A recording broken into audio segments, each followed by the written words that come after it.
just a little bit about how the agency plans to spend this money? Yeah, absolutely. Thank you for that. So as I was saying, this is one of the most important groundbreaking things that I think the Congress has done for cybersecurity, because for the first time, we will understand much more about the universe of incidents and attacks, and we really don't. Anybody that says it's going up, it's going down, is completely anecdotal. So for the first time, we'll have a better picture of that.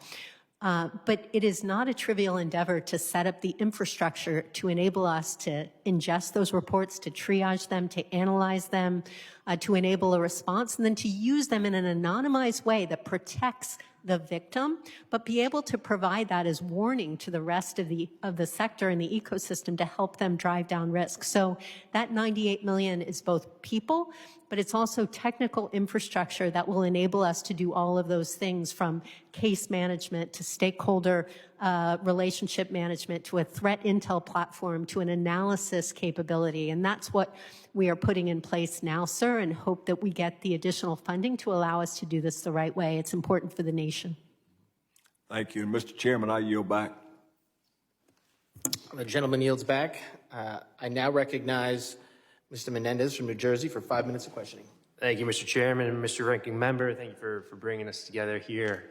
Second time in this room in less than a couple of hours. So it's just good to see you all in such good mood. So, Director Easterly, thank you for joining us today. I'm really thankful to be on this subcommittee. I think about cybersecurity as often as I can. I'm also on the Transportation and Infrastructure Committee here, and serve for the 8th Congressional District in New Jersey, which is home to what security experts call the most dangerous 2 miles in the country. And that was really because of the physical assets and from a physical security perspective. But increasingly, I think about all the challenges from a cybersecurity lens. So I'm fortunate to have you here today and thankful for the work that you do. I just guess starting off, I think about it a lot, but you deal in it every day at probably the most significant position that we have in our country.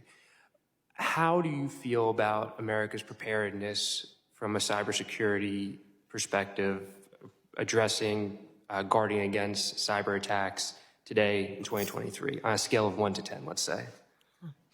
I think we have made vast strides.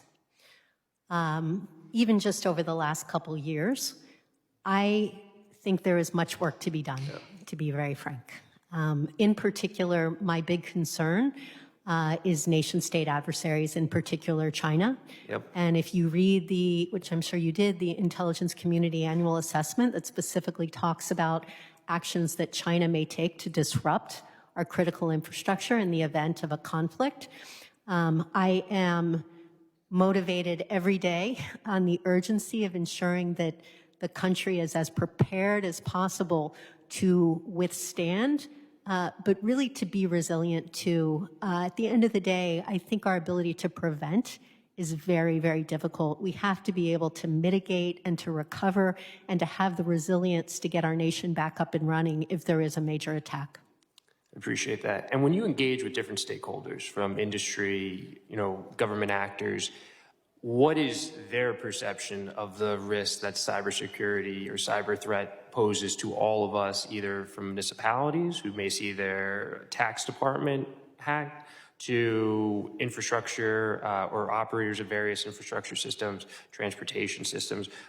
Where do you see across the board in a blended sort of average on a scale of 1 to 10? I'll let you off because I'm thankful to have you here and not make you answer with a specific number. Right. But, I'm just trying to gauge what the perception is out there of this threat and how serious people are taking it, because we need to take this as, in my opinion, one of the most critical threats to the well-being of our nation. Yeah, I agree with you, and I think it's improving. It's improving because of Colonial Pipeline. Yep. It's improving because of the scourge of ransomware. Ransomware has become, sadly, a kitchen table issue, and therefore we're making cybersecurity and cyber hygiene a kitchen table issue.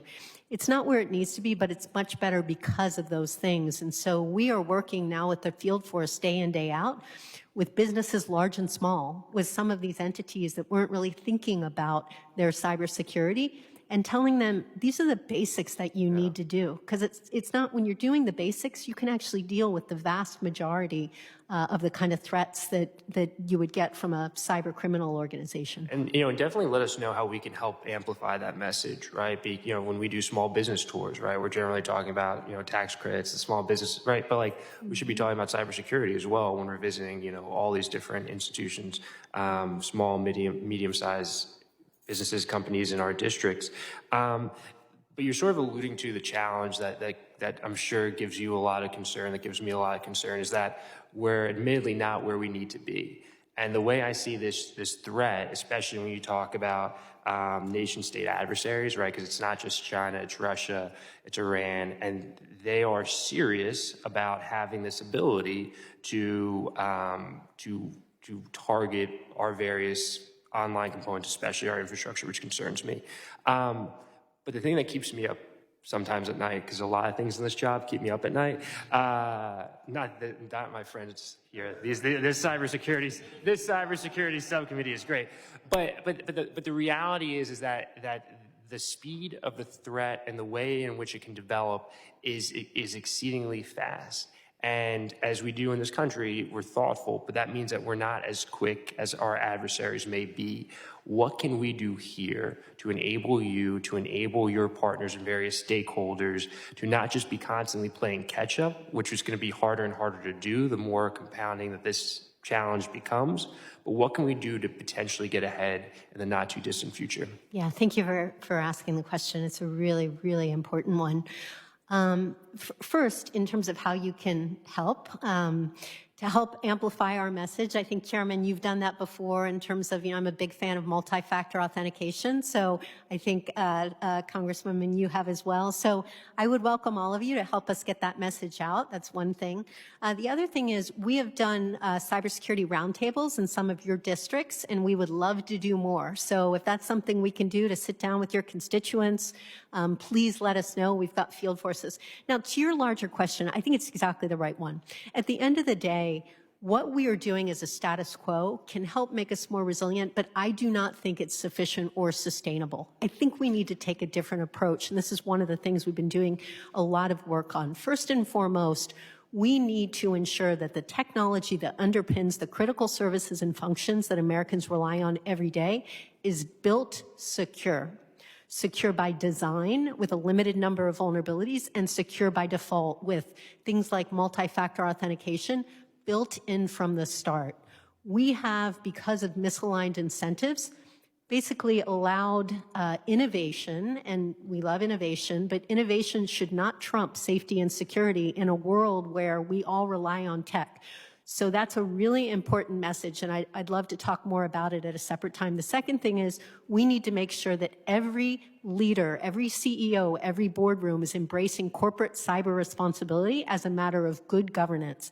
Incredibly important that that not get delegated to the IT people or the CISO, but that CEOs see it as their responsibility. And then finally, we need to continue pushing hard on persistent operational collaboration, the kind of things that we're building with the Joint Cyber Defense Collaborative. That's about a default to share on malicious activity, knowing that a threat to one is a threat to all. It's about a co-equal partnership between government and industry with reciprocal expectation of value add and transparency, where the private sector doesn't have to worry about punitive sanction because they share information.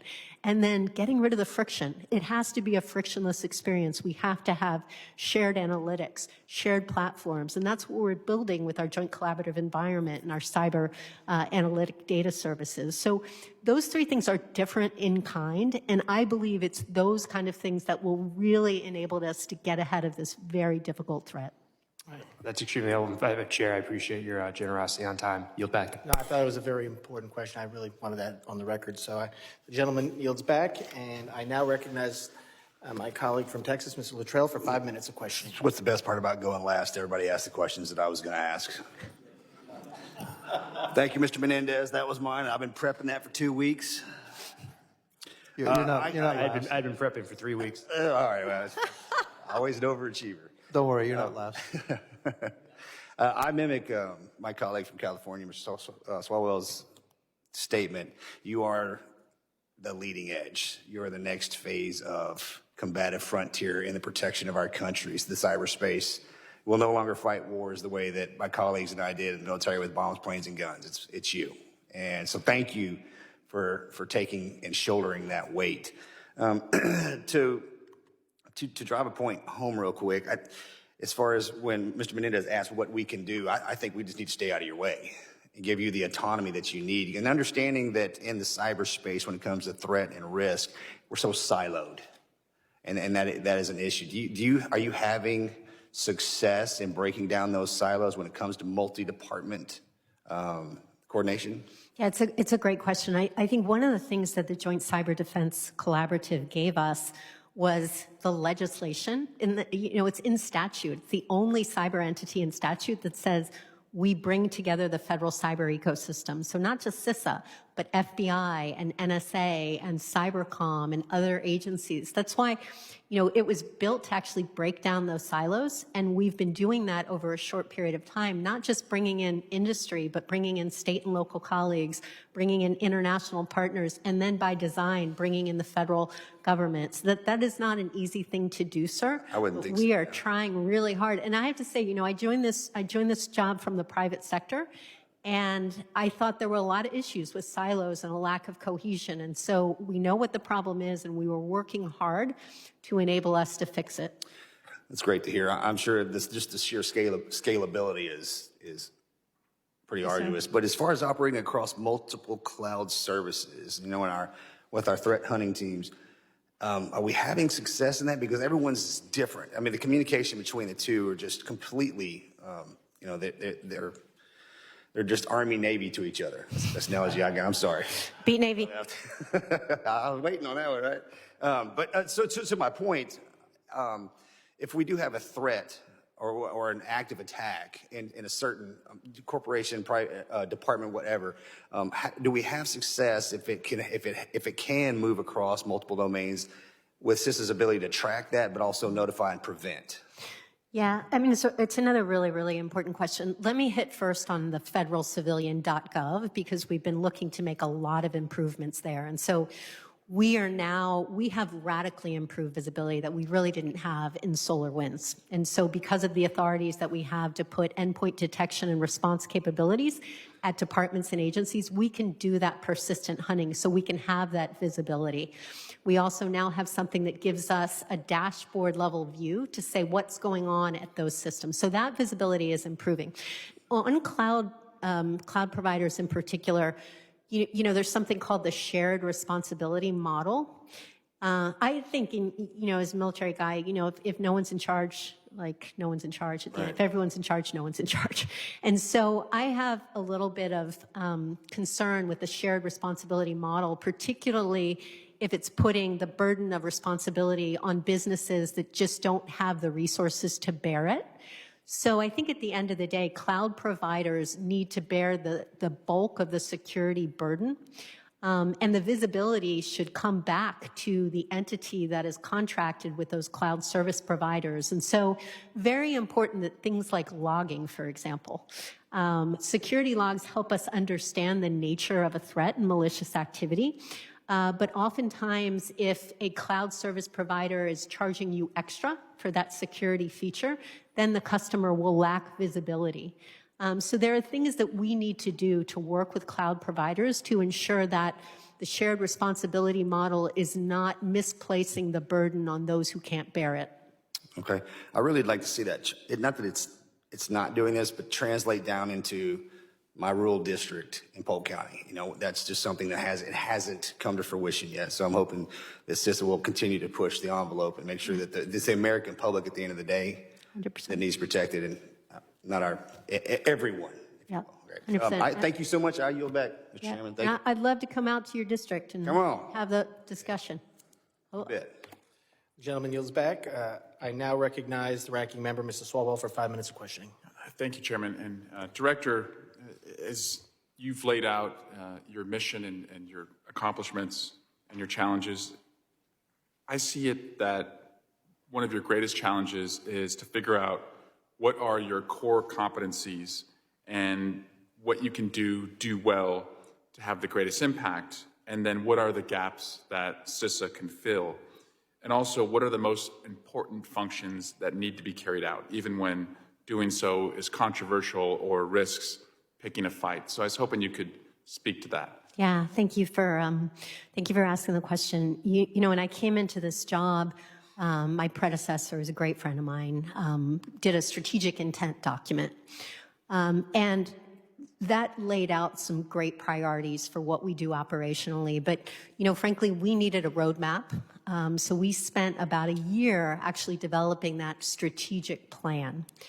And if you take a look at that, and I'm sure you've seen it, but it's organized not by our divisions or our mission enabling offices. It's organized by 4 key principles: cyber defense, infrastructure risk and resilience, operational collaboration, and agency unification. Because I'm a firm believer that if everything's a priority, nothing's a priority. And so we basically laid out, these are the things that everybody in the agency needs to do, and we laid out representative outcomes as well as a measurement approach. Now, based on that, every entity, every division, every mission enabling office did an annual operating plan that lays out at a more granular level the measures of effectiveness and measures of performance that they are responsible for, and I track them on a quarterly basis. So we are really looking at being much more rigorous in how we allocate our resources and how we allocate our time to ensure that we are being good stewards of the taxpayer dollars. Thank you, Director. With respect to JCDC, kind of a similar question. CISA needs to decide, you know, what are the core capabilities JCDC will focus on, where it also can be most effective, and put structure and processes in place to formalize those functions. So can you help me understand how you're thinking about some of those questions as it relates to JCDC's scope and mission moving forward? Yeah, absolutely. And I think I just gave a copy to you and the chairman, and would love to have the team come in and brief anybody who's interested, because I really think this is one of the most important and groundbreaking things that the Congress has given us. And so we have the strategy for the JCDC that we just finished up serendipitously in time for this hearing. And so the focus is about 2 fundamental things. One is about planning and ensuring that we can plan against the most serious threats to the nation. The second is collaborative fusion to help us understand the threat and then to drive down risk to the nation. Now, given the myriad of threats that we face, there are a lot of demands that we have to enable us to be able to respond and be proactively prepared for various threats. So we've operationalized it against a significant vulnerability, Log4j, with the Shields Up campaign, with the elections. But we are being very deliberate about what efforts we take on. And that is based on the threat and based on the feedback that we get from our partners. So if you look at the planning agenda, it's water, it's energy, it's open source software to reduce risk to industrial control systems. So it's things that our partners asked us to focus on that we, based on the threat and the risk, we decide to focus on. But every one of those efforts has outcomes that are measurable, and then we get feedback from our partners. Earlier this week, DHS released its proposal to authorize the Cyber Safety Review Board, CSRB, a public-private panel established by executive order in 2021 to investigate significant cyber incidents, as you alluded to earlier, similar to NTSB. What would the relationship be between the CSRB and CISA, and how would it interact with CISA's new cyber incident reporting authorities, specifically, as you referenced in your opening statement, the subpoena authority? Do you see CSRB as sufficiently separate from CISA to preserve its voluntary partnerships with the private sector? Yeah, absolutely. I mean, as the CSRB, so I appoint the members and we actually manage the infrastructure and the contract for that. But they have a distance from me, so I'm not part of that decision-making to keep some important sort of cushion there. With respect to the admin subpoena, you know, the Congress very helpfully gave us admin subpoena separate, which allows us to actually do scanning of infrastructure, and then if we see a vulnerability, we can do a subpoena to find out who that victim is so we can tell them. And you know, there is admin subpoena authority that comes with the CIRCIA as well. So I think it's probably a helpful thing for the CSRB to have it, and I don't think that there are any issues with their admin subpoena power as it relates to CISA's a secret sauce, frankly, which is being seen as a trusted partner, not a regulator, or not anybody who's going to issue punitive sanction. Great, thank you. Yield back. Gentleman yields back. I now recognize my friend from Florida and the chair of the Transportation and Maritime Security Subcommittee, Mr. Jimenez.